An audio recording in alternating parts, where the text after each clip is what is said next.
Is this on? Hear me in the back? Cool. All right. Well, I've got a lot to cover today. I'm going to go through a little bit of sort of the philosophy and goals of the framework and why we started it, and then move into sort of a brief intro of how to use it for those of you that haven't used it at all. This will be a basic recap of sort of the features and how they come together at a basic level and where you can go to see the rest. And then I'm going to move into where we're headed with it and sort of outer influences from our own client work at Filament that are sort of rolling back into the framework and influencing the direction. So first of all, I'm Scott. I work at Filament Group. We're in Boston in the US. There are 4 of us, actually 5 now. One contractor who's pretty much full-time. And we do front-end design and development mostly. Not a lot of server-side work, but sort of integration support work. So we're also the sponsors for jQuery UI and jQuery Mobile, and obviously the design and development team for both of those.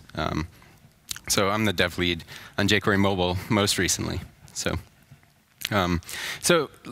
last year, John Resig, founder, creator of jQuery, was doing a lot of research on mobile browsers and sort of capabilities and creating these charts. And he was trying to put together a table of sort of like a browser grading, sort of like Yahoo has graded browser support.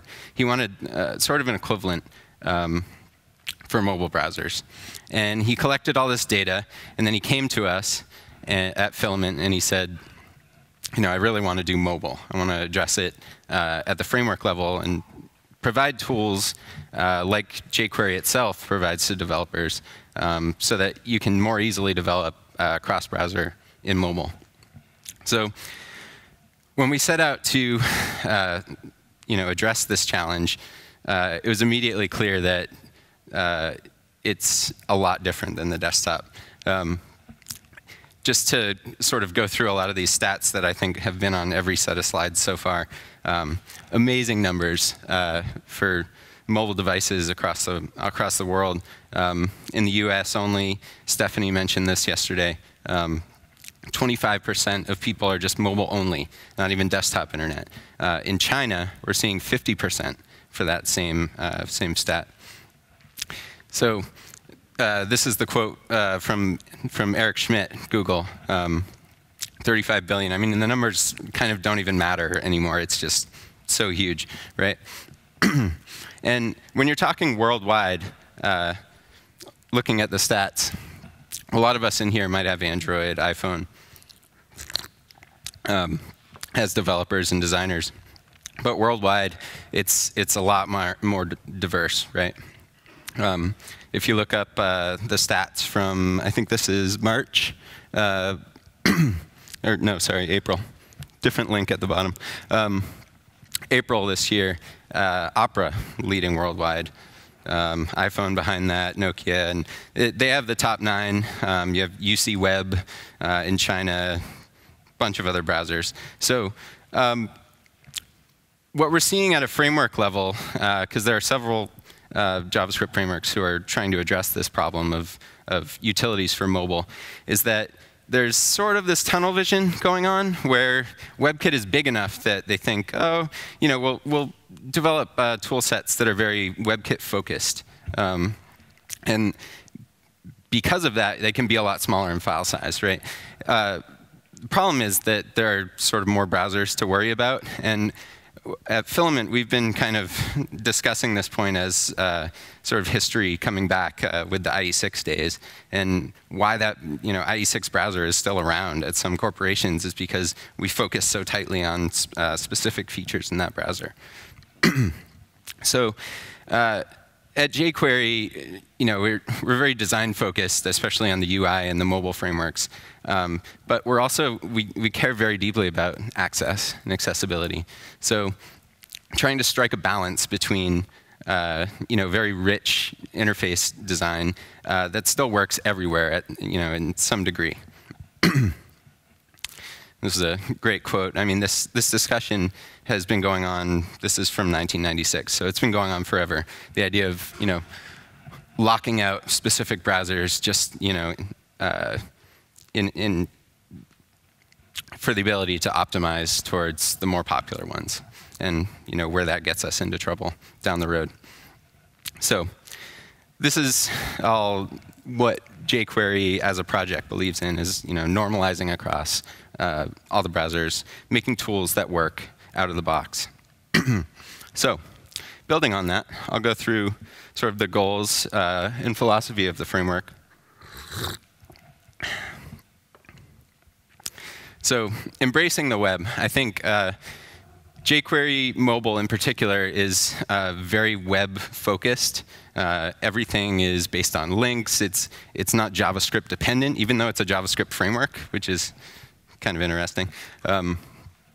So we've set out with this goal to make it work everywhere in some degree. So maybe it's basic HTML at older feature phones, and then we have qualifications that we run in JavaScript and decide, okay, we're going to enhance this browser into our fuller experience, which we then QA test and claim to support with our full feature set. So one code base, just like jQuery itself, that works across all these platforms. So that's the goal.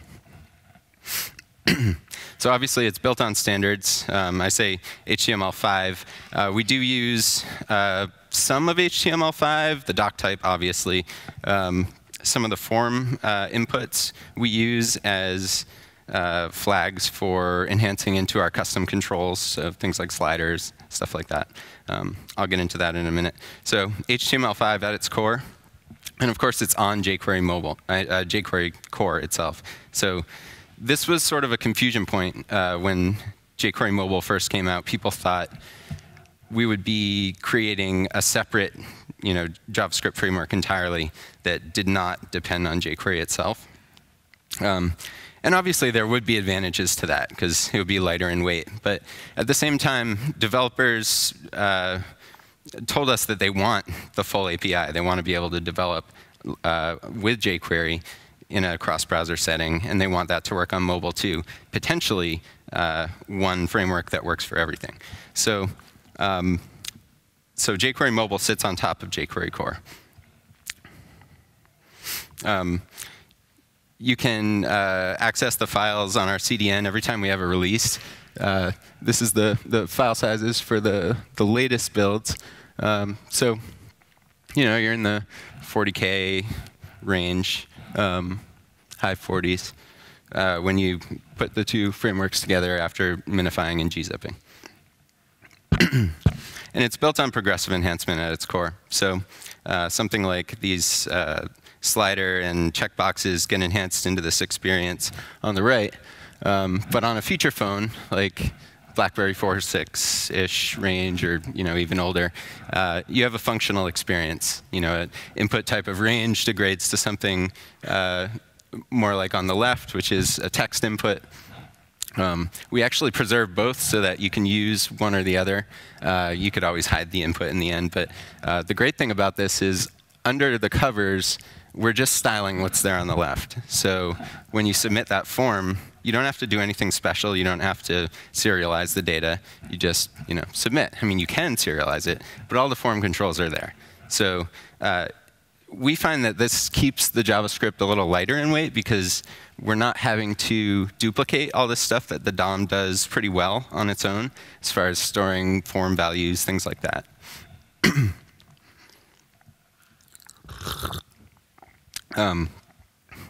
So another core philosophy is that we want to build on top of the web without sort of disabling features that people expect to work on the web. One is bookmarking, back button, all these features that are just like inherently part of the web. Once you introduce Ajax, it's very hard to maintain those features. You have to do workarounds to keep things working properly. So, so is this still on? Cool. So as you build a page in jQuery Mobile, it sort of listens on top of a fully functional website to begin with. So it's real links. And as you click them, they're pulled in, and we update the URLs. Now, you see we're using the hash there. This is sort of the traditional way of updating the URL without having to refresh the page, right? So you can, anything beyond location hash is sort of up to you. And that's what we use to maintain a path to the actual file that you're viewing. So if you hit refresh, it'll go to the page that, that you were viewing before. You can send a deep link, things like that. But this isn't great for SEO or just, in general, obeying our philosophy of not breaking the web. We really want real URLs. So newer browsers have history push state, which we're working on implementing right now. And what that lets you do is take that URL up there and actually update it to something real. So that would have been the real asset on the server. So we're working on implementing that now for beta. Another thing, sort of a core philosophy, is that we provide themes and sort of UI controls that are consistent across browsers to a certain degree, rather than overly catering to make the experience look like one particular OS or another. We have themes that are supposed to be more tied to your brand, just like you would build an app about Nike. It wouldn't necessarily have to look like it's a BlackBerry app so much as a Nike app. So that's sort of where we're going with the theming. And there's a lot of parallels there, too, if you've used jQuery UI. Very similar. Accessibility. This is especially critical once we change the DOM into something more enhanced and not what it was to begin with, such as those sliders. The idea that you have to keep it accessible. It starts out accessible, and then you have to actually apply additional semantics to make it remain accessible, especially to users with assistive technology. On iOS, there's VoiceOver, which is this really great screen reader software. It's on the desktop in Safari as well. And I think Chrome recently integrated it. But you can actually navigate without looking at your phone. And it's got this dial that lets you pick which components of the markup that you'd like to navigate by, links, headings, those sorts of things. So it's really great. And in order to make our stuff work with that, we have to layer in additional semantics through the YARIA spec, which is a W3C recommendation, to say that this slider, which really has the markup for the slider is simple HTML. So an anchor element provides the handle, and it's keyboard focusable. But if we didn't layer on attributes onto that little anchor, when you focused on it with a screen reader, it would say number link, because the href of that anchor link is a pound symbol, right? So by layering on these attributes, like a roll of slider, and a min and max and the current value, things like that, we can actually make it so that when you focus on that anchor, it says, oh, it's a slider, and the current value is X, and the min and max are this and that. So we bake that into our components by default. Another interesting challenge that we've set out to achieve is making not only mouse events or touch events, but also keyboard events all work for our UI controls. It's really challenging to normalize across touch and mouse events. PPK just released a great PDF on the challenges behind that. And the way we set out to achieve it at first was to detect whether touch events are supported. And if they are, then we would use those because they're more responsive. But we found that, especially with devices like this, they actually fire both touch and mouse events. So down here, you've got this, this little navigation nub that actually kind of works like tab focus on Android. Some other platforms like BlackBerry have an actual cursor that's more like a mouse. Either way, they're firing mouse events. They're firing touch and mouse events when you touch the screen. So where we arrived was binding to both, and then kind of keeping whatever bubbles up first and ignoring the next one, right? It's An interesting challenge.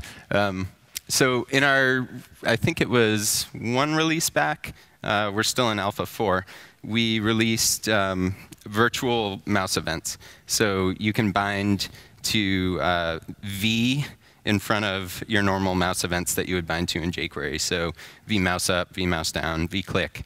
And these are all taking advantage of touch if they can, but not breaking support for the mouse events.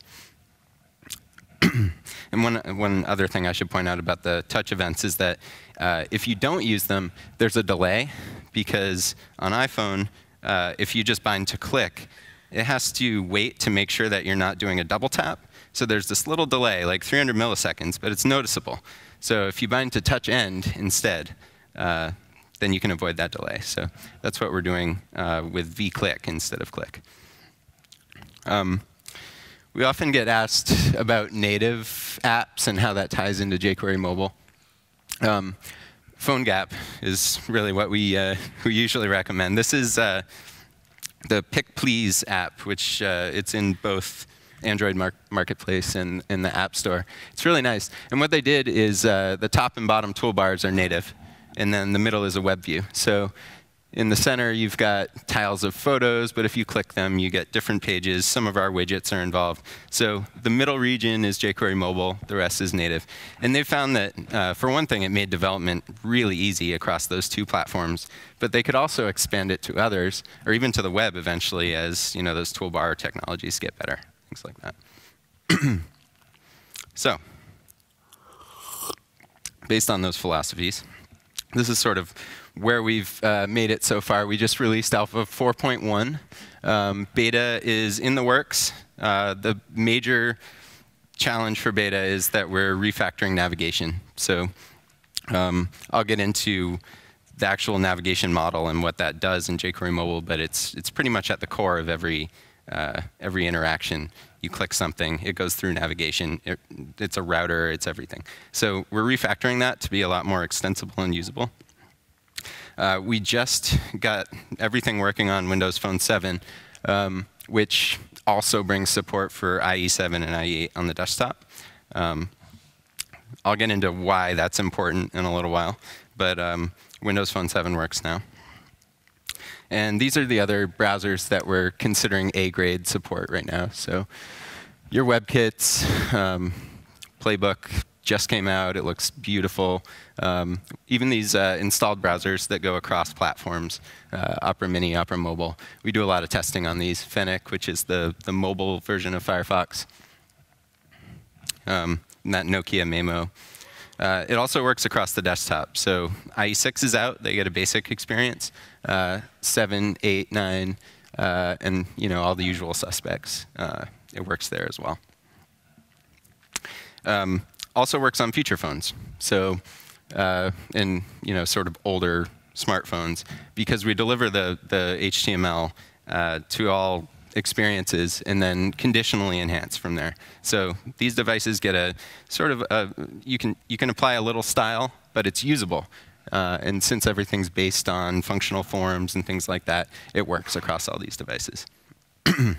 Right now, I'm sort of tasked with these two browsers or devices, which has been great fun.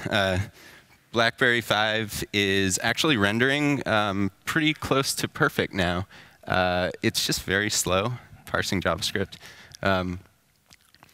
The major fallback for it is that it doesn't support history entries when you change the hash. So if you were to navigate 5 pages into a jQuery mobile app and then hit back, you're going back to CNN or New York Times, wherever you were before you got to that jQuery mobile site. So that's a problem.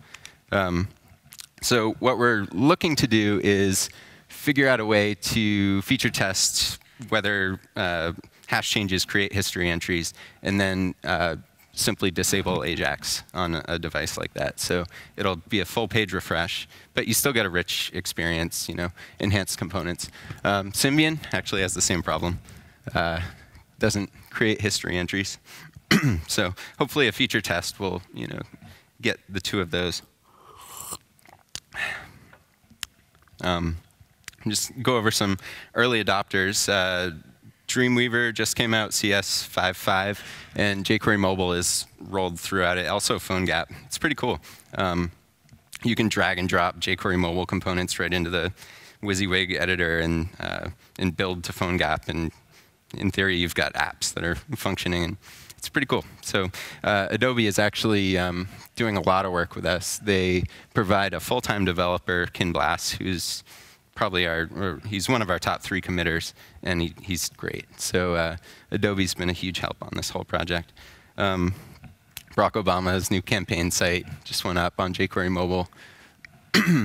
This is probably my favorite jQuery Mobile site so far. Take Me Fishing, I think it's .org. Mostly because they break out of the theming and they do something custom. It doesn't look like it was built on jQuery Mobile.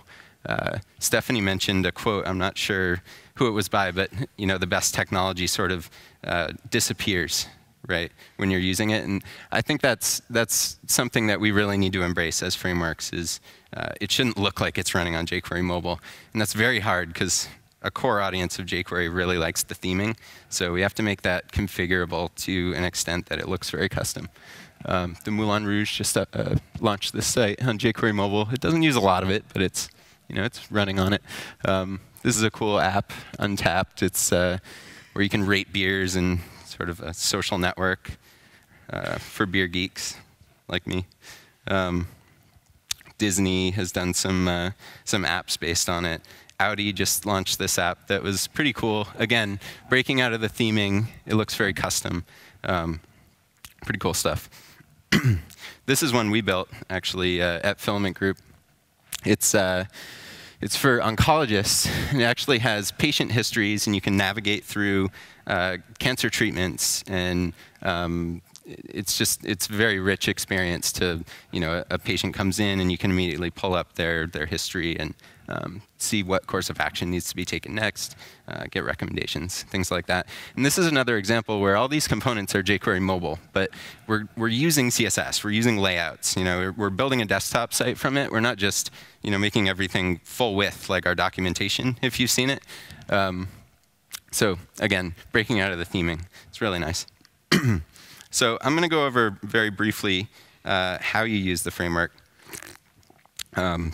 before going off on a tangent about lessons learned and outer influences that are going to affect the framework moving forward. So you start with, like I said, HTML5 document. Just the doc type, simple doc type. We love that about HTML5. Link up your assets. So first of all, we have the meta viewport tag. This is the current tag that we're using. It disables zooming, user zooming, which is bad, bad, bad. We really don't want to do that. Unfortunately, there's an iOS bug that if you don't disable zooming and you change the orientation of the device, it zooms out and it forces the user to tap and zoom back in to get their 1.0 scale back. So this prevents that bug from occurring. But we don't want to stick with this for very long. After the meta tag, we have a link to the theme for jQuery Mobile. That not only provides the theming, like the colors and fonts, but it also has the structure of all of the widgets. And we actually keep those very separate within the theme so that if you want to just get the structural components and design on top of it yourself, that option is there and very easy to do. And frankly, that's what I do if I were to use it in a client project. And then, of course, jQuery Core and jQuery Mobile, latest build. So I mentioned this before, but this is where we want to head with the meta tag, just setting initial scale. And there is a sort of a polyfill workaround in progress, and we're looking at it. We're following the progress of it, and I think it's getting close enough that we might want to just pull it in so we can start advising that top content value. So look for that soon.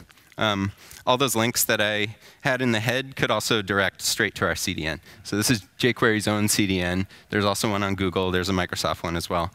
This one is always updated soonest.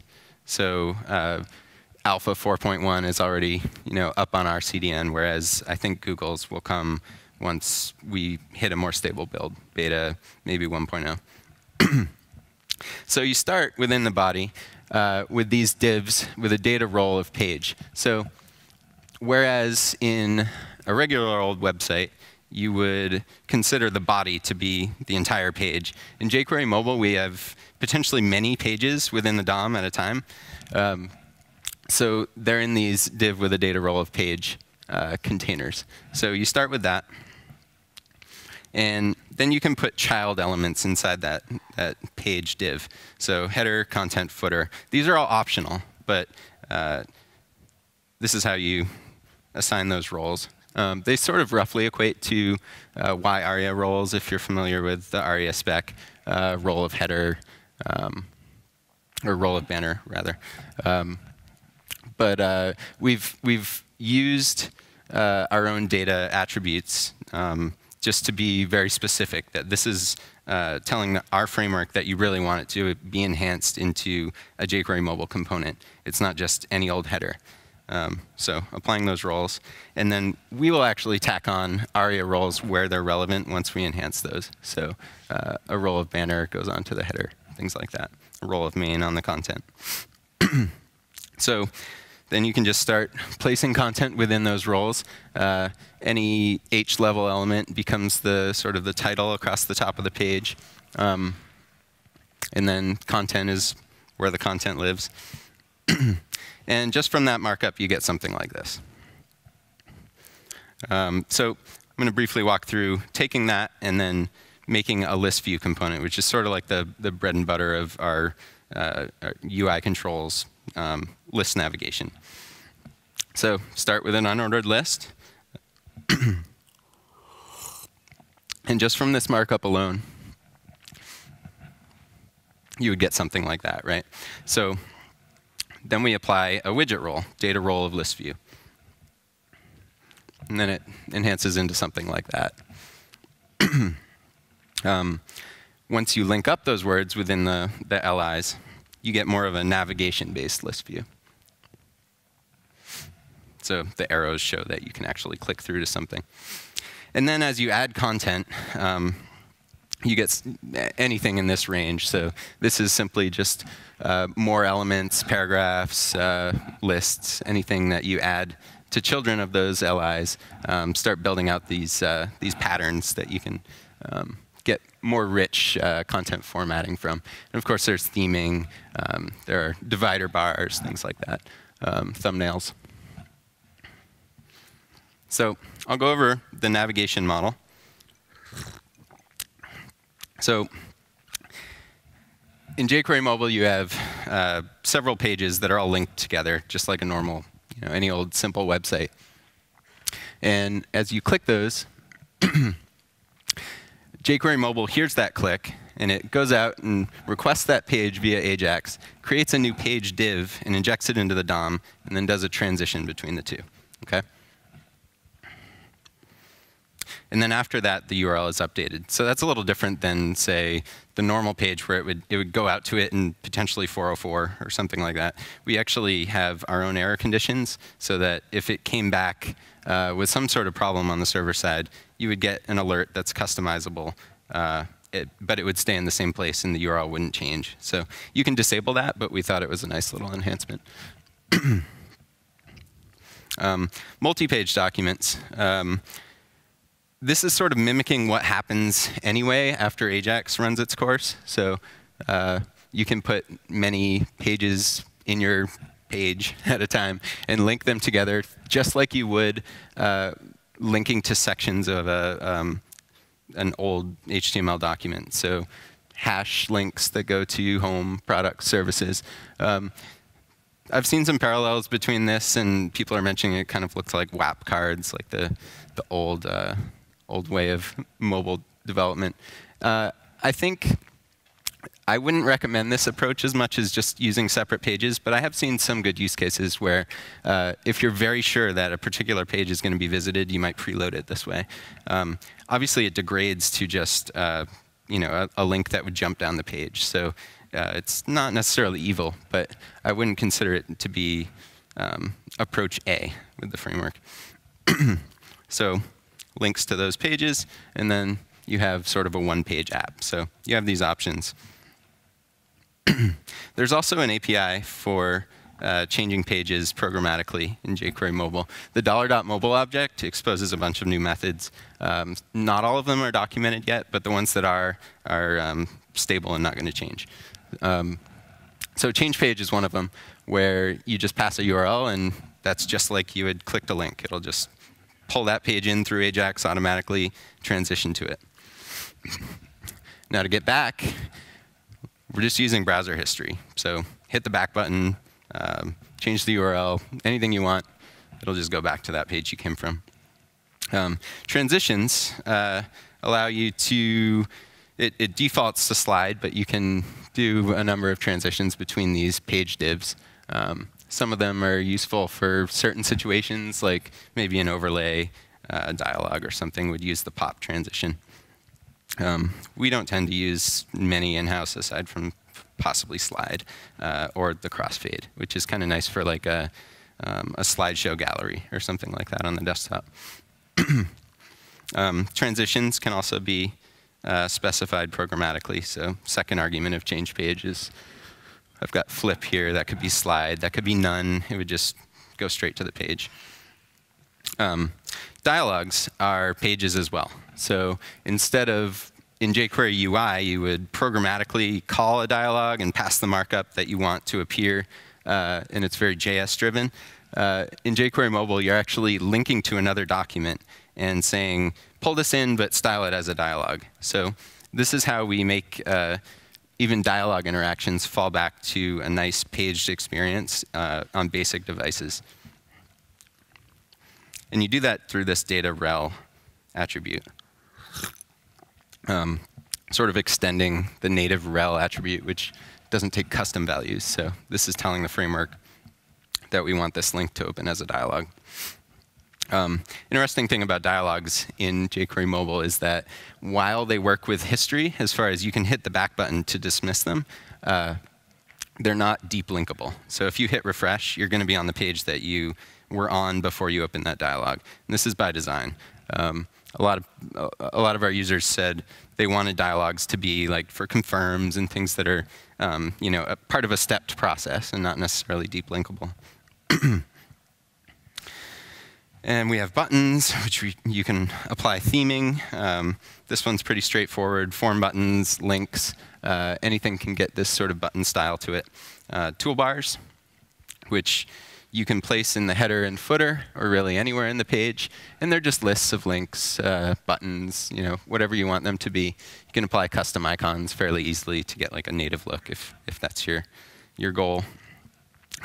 Fixed toolbars. This has been an interesting challenge. Other frameworks have implemented sort of a faked scrolling with JavaScript. So they're using CSS transforms and all sorts of techniques to actually mimic the physics that the device has natively to make a region on the page overflow with auto, which doesn't come standard, at least on iOS. I think Android just announced that they're going to have coverage maybe, and the playbook has really good coverage on also position fixed, but overflow auto as well. In jQuery Mobile, we've tried to avoid using fake scrolling at all. For one thing, it's very heavy. And it's very hard to mimic exactly the native experience. A number of libraries get pretty close. And if you need them, I would recommend checking them out. What we did in jQuery Mobile, I'll just start this slide over, is we show and hide toolbars while you're scrolling and then fade them back in once you're done. If you've used the New York Times app, this is what they do. This enables us to use native scrolling in the middle region, which is kind of nice because it keeps things lightweight. There's also an option for full screen, which simply means there's a little half opacity to the toolbars, and they sit on top of an image. So it's good for like a photo gallery, something like that. Persistent footers. Those are interesting. 2 pages that have the same footer navigation can be tagged as such, so that when you navigate to that new page, it sees that new footer and it says, oh, it's identical, so I'm going to lock it in place and transition the pages behind it. And it sort of makes for like a tabbed interface without using in-page tabs. Form controls. Start with a regular form. Forms are very easy.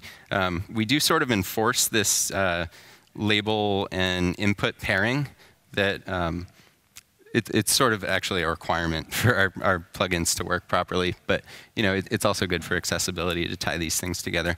So tie them together. The for and the ID need to match. Just standard old school HTML. And then you just from that relationship alone, you get different layouts depending on available widths. So we'll stack the label and field vertically if it's a narrow width, and the opposite on a wider one. Search inputs, just an input with a type of search. And you get this themable, it looks a lot like the native input search type on a lot of browsers, but you can actually theme those buttons and style them as your design needs. Text areas auto-grow as you type, especially on some of these devices. You have to use two-finger scroll just to get within that text area. It's very annoying. So as you make new lines, it just grows automatically. Sliders. This is what the input for a slider looks like. HTML5 input type of range, and then you just specify the value, the min, and the max. And you get something like this. That's how it'll appear. When you load the page, the value is already set to 50. And then you can use it. And as you do, that will be updated in sync. If you type into that one, say 75, the slider handle will jump as well. So they're proxied back and forth. Flip switches. These are common on iOS, just a little on-off switch. In the markup to begin with, it's a select menu.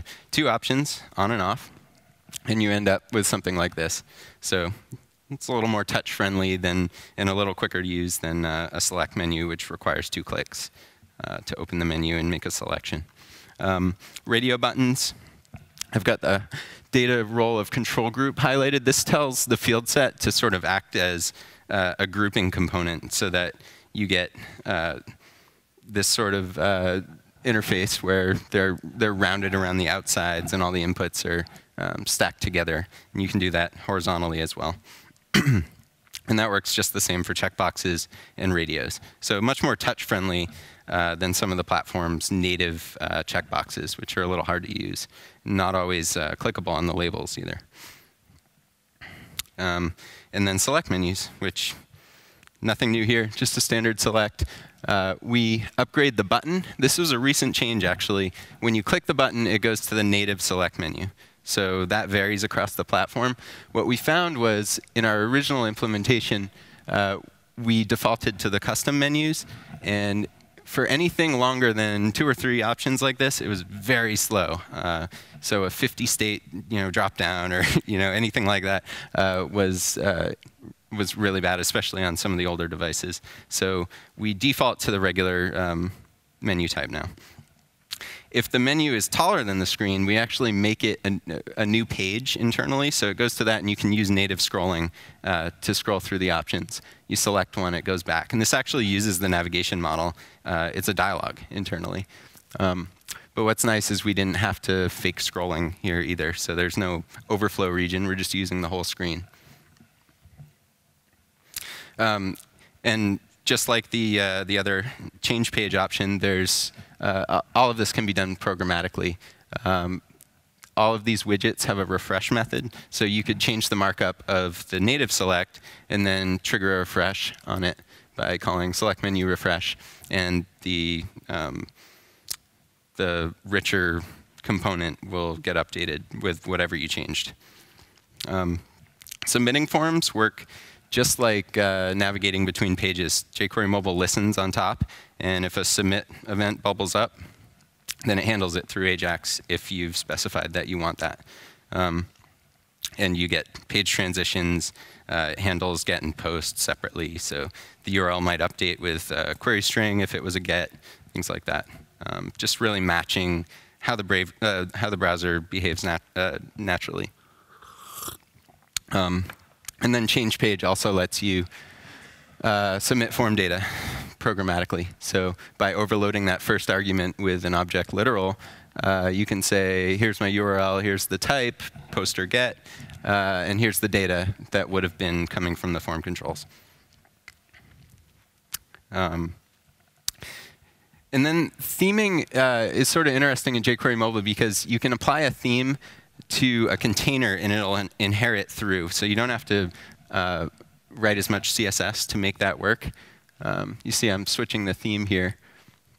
And after closing that, a different theme rippled through the entire interface. So that was just through changing one attribute.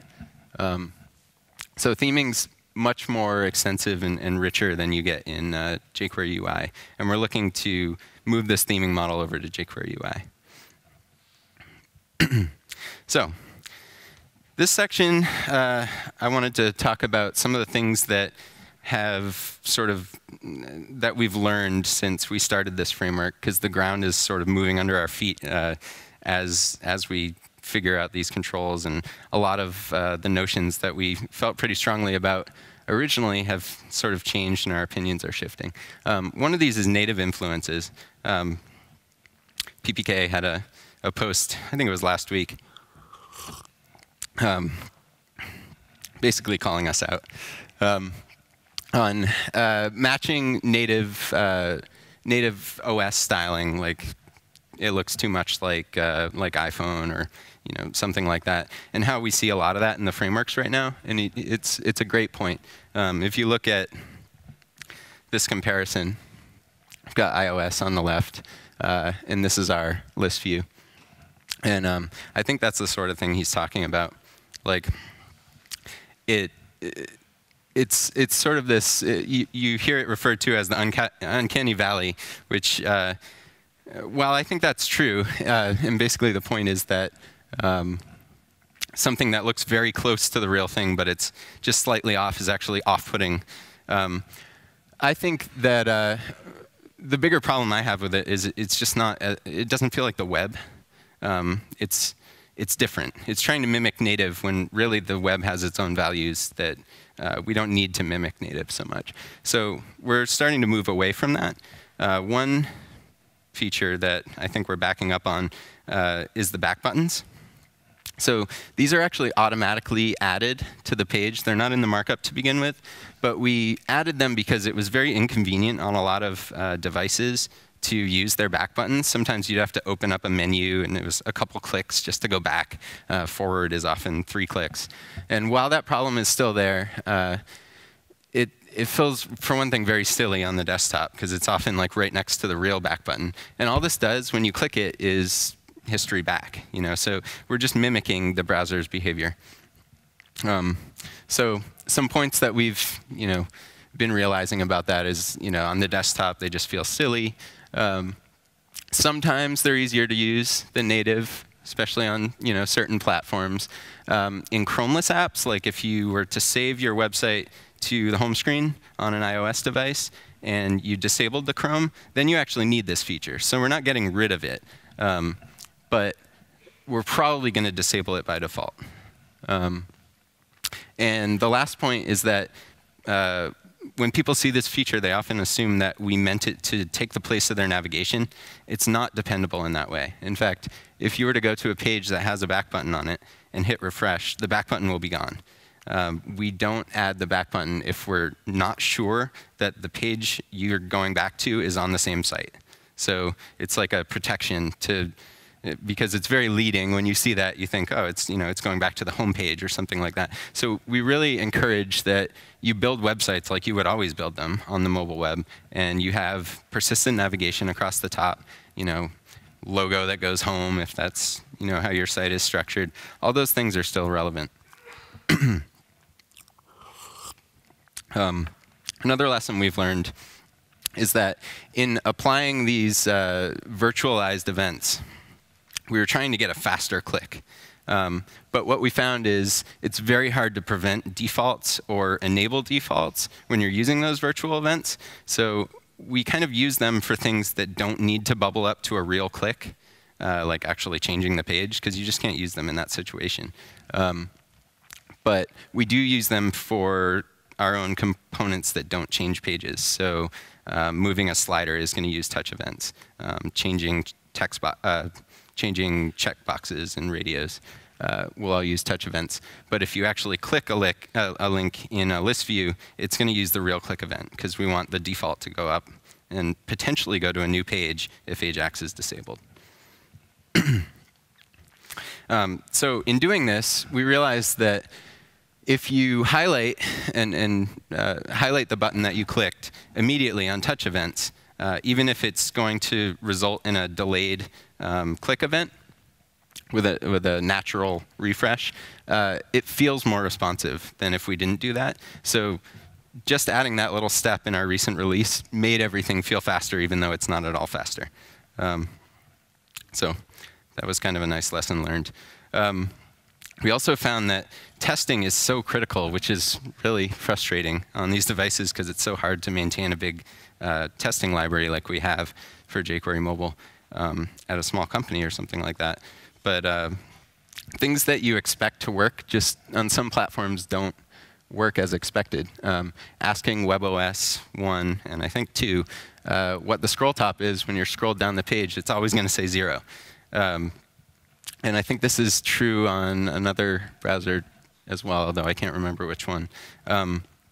So we had to write a feature test to make sure that scroll top is working properly before using it and overlaying content to the spot on the page that you're at. These are things that we sort of take for granted on the desktop.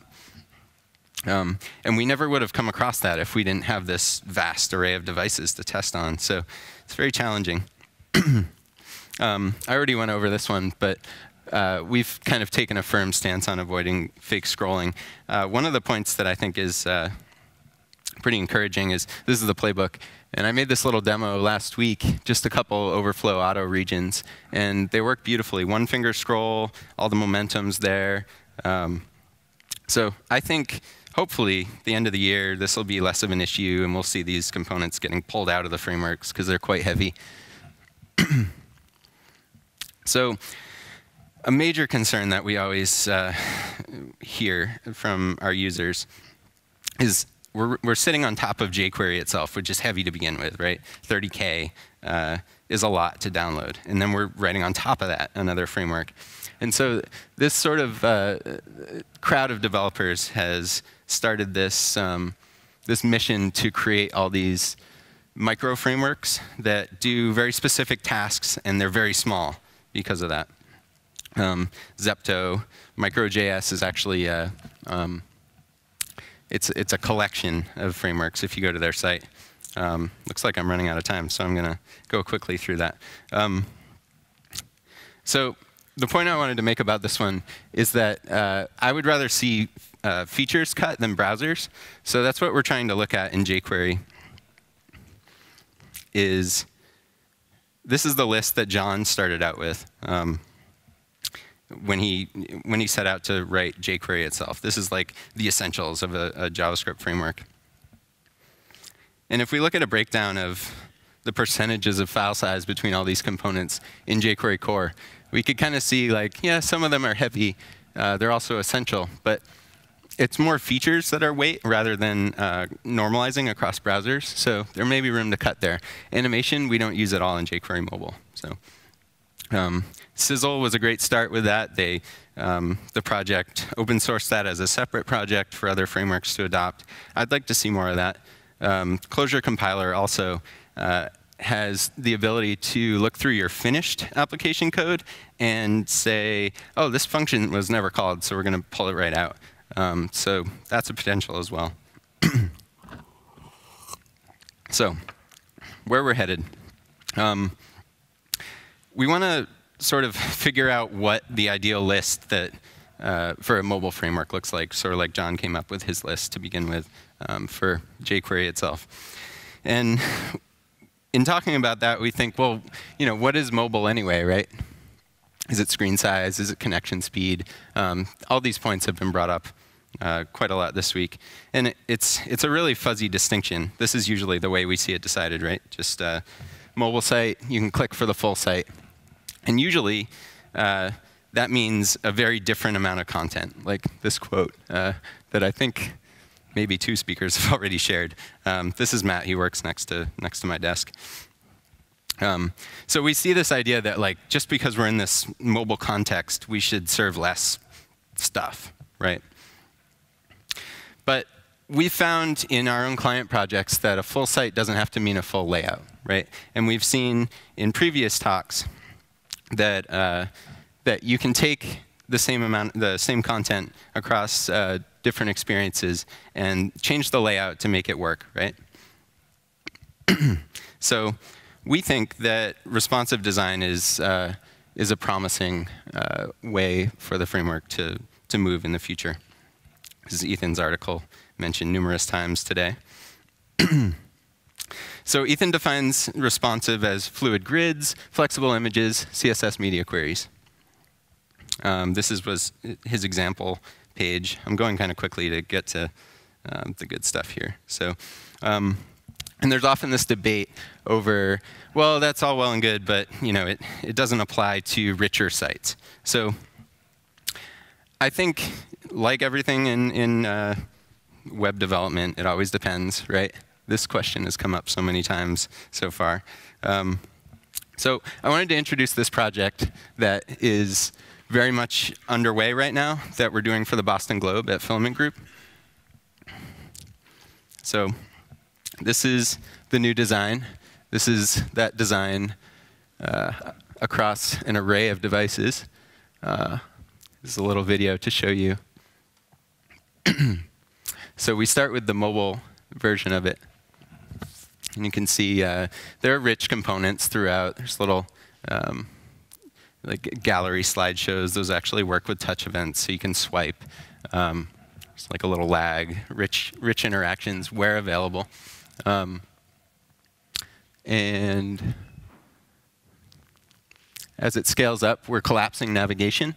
So navigation that would be there on the desktop is collapsed, right, on narrower screens. Same with the search field. And you can see on the right here, we've got some devices and how the site's actually rendering on all of these. So these are some smartphones. It's WebOS. And as we scale up, we hit different breakpoints. So just by changing orientation on a smartphone, we get this second breakpoint, right? The navigation goes to 2 columns. This is the Kindle view of it, which is a really rich browser. Kind of awkward to navigate, but you see the touch events, swiping working. The Nook, which is an Android build.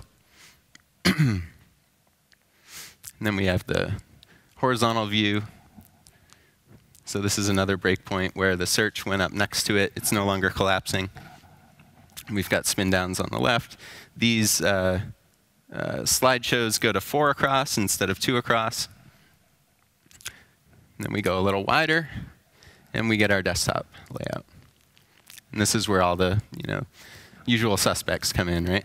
So this applies through a number of templates. If you click through to an article, we've got something like this.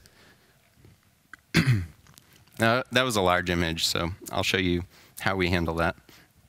This is a magazine layout. I'm going to skip through this.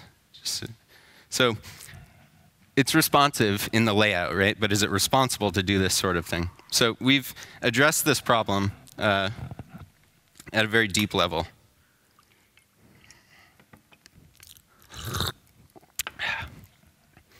Five minutes left. All right. So this is sort of the baseline that I think of as taking a responsive site and making it more responsible. First of all, make the layout mobile first. So wide open CSS, and then min-width queries to scale up to the desktop. Responsive images, which I'll go through, but basically serving the small image size, a very small image size, to start with, and then swapping it on larger screens without loading both, right? Loading only the essentials up front. This is something Steve Souders has talked about forever, like small scripts that are going to block the page, like eliminate those or get them as small as possible. And then we've been qualifying further enhancements from there, so dynamically loading. So this is how it looks on a basic phone. This is our basic experience on a BlackBerry 4.6. So there's a basic style sheet in there. Not much layout going on. And then in the head, we've got a link to that basic style sheet, which is very small, like a K. And then a link to our enhanced CSS with a media attribute of only all, which prevents it from loading on devices that don't understand media queries, and then a basic JavaScript file. So that looks like this. And I'll post these slides again so you can see all these technical points. But basically, we're we're actually loading that enhanced style sheet to IE 6 and up, and then to all other browsers that understand media queries, and then our basic JavaScript file. And these break down to fairly small files when you're considering that they serve across all the experiences. So basic JS, well, first, this quote from Ethan last week. Basically, this is the experience division that we're using. So media queries or IE6, just because of the browser share. So in basic JS, we're using respond.js, responsive images, and HTML5 shim, so we can use HTML5 elements, and feature tests to determine what files to load, and controller JavaScripts and things like that. So we set this globe object, and then we define some properties on it. Touch support, local storage, media queries, things like that. And then we also have some IE flags. So we're using the boilerplate HTML element so that we have a class on it for IE versions that's determined through conditional comments. And then a little JavaScript to just say, oh, is it IE6? Just check that class. So we're not doing UA detection for that part. We're just checking the markup. So this is our upgrade qualifier. It either has media query support natively, or it's one of these browsers. So at that point in basic JavaScript, it says, OK, if that enhanced property is false, we're just going to stop right here. Otherwise, we're going to keep going, load more JavaScript based on features. One of those, 1 minute left. All right. So to do that media query test, this is a script you should check out. Paul Irish and I wrote. And loading additional assets from there, we're just concatenating a list of files into an array, and then loading one script at the end. And you could use any number of script loaders to do this: lab.js, require.js. We rolled our own. If the screen's greater than 480, load the fonts. So we're not loading those on smaller screens, which is sort of a conflating bandwidth with mobile, but. And I'm probably running out of time enough that I'm, yeah, how many minutes? OK. So when testing for loading assets, we've found that when we check the screen, we can check the screen width to determine whether we should load assets like images, larger images, things like that, for the potential of where the browser window could get. Whereas we use the window width for media queries, so min width, max width in CSS. And then we're also loading them depending on the section of the site you're in. So if you're in a gallery, we're going to load the JavaScript for that gallery. And at the end, we just join up those arrays and load them in. So CSS and JavaScript. And I talked about the mobile first scaling up. So this is kind of how that breaks down. Steven went over that as well. And it works on Windows Phone because of this script. So respond.js is a polyfill I wrote that puts media query support into IE 6 through 8 and Windows Phone. Check it out.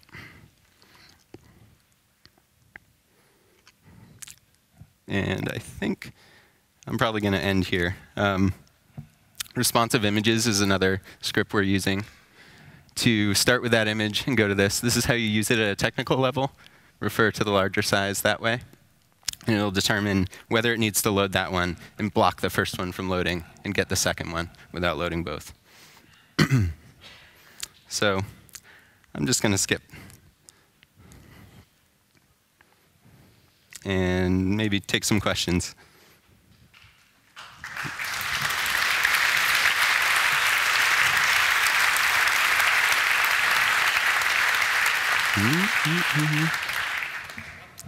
Sure. Sorry I went over. I'm going to post these slides so that you can see the rest that I didn't get to. Hey, Scott. Yeah. One question. In your work with responsive designs, what are the most common problems you encounter and how do you solve them? What are the most difficult things that you need to consider the most common problems you experience? Common problems? Yeah, and solutions to them. I think page weight, how responsible it is to serve a full experience to mobile. So how can you pare that down to the most minimum and then decide maybe you're loading additional content through Ajax. What's the most essential part that you need to load across all experiences? I wouldn't say that's a technical challenge so much as like a business rules challenge, but that's definitely something we've had to, work through. Big challenge. So I guess that's it. Okay. All right. Thank you very much.